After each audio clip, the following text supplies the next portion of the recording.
অন্তর্বর্তীকালীন সরকারকে আমি দোষ দিব না, কারণ অন্তর্বর্তীকালীন সুন্দরভাবে দেশটাকে পরিচালিত করতে চাচ্ছে, কিন্তু এই পরিস্থিতির মধ্যে একটা দল বিএনপি এটাকে মুছে দিতে চাচ্ছে। বাংলাদেশের এই যে রাজনৈতিক জুলাই আগস্টে যে গণহত্যা চেতনা, সেটাকে তারা চাঁদাবাজি, টেন্ডারবাজি এবং খারাপ কাজ করে, কুকাজ করে সেটাকে মুছে দিয়েছে।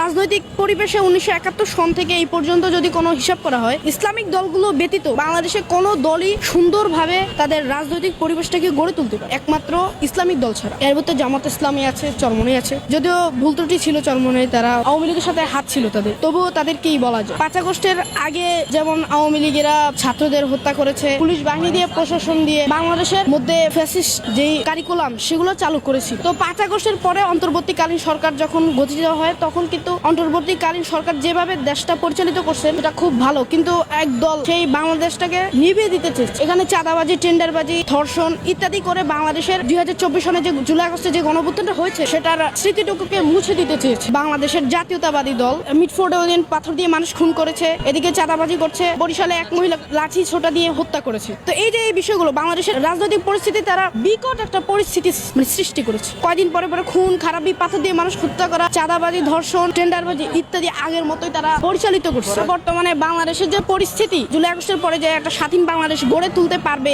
অন্তর্বর্তীকালীন সরকার, সেটাকে তারা মুছে দিতে চাচ্ছে। আমি এদিক থেকে বলবো যে বাংলাদেশ স্বাধীন হওয়ার পরেও বাংলাদেশ অনেকবার স্বাধীন হয়েছে। বাংলাদেশের মূল স্বাধীনতা ছিল 1971 পরে। 1971 সাল এই পর্যন্ত কোনো ন্যায় বিচার প্রতিষ্ঠা হয়। বাংলাদেশের বিচার বিভাগে রাজনৈতিক দলগুলোর সমস্যা এবং বাংলাদেশেরও মানুষের অনেক দোষ, এবং কি যারা দেশের জন্য দায়িত্ব নিয়েছে তারা খারাপভাবে দেশটাকে পরিচালিত করছে। বিএনপিকে দেখা গেছে, আওয়ামী লীগকে দেখছি, জাতীয় পার্টিকে দেখছি, শুধু জামাতকে দেখিনি। বাংলাদেশে 5 আগস্টের পরবর্তী এই সময় পর্যন্ত বাংলাদেশের মধ্যে বাংলাদেশ জামাত ইসলামী একটা কর্মকাণ্ড খারাপ নেই।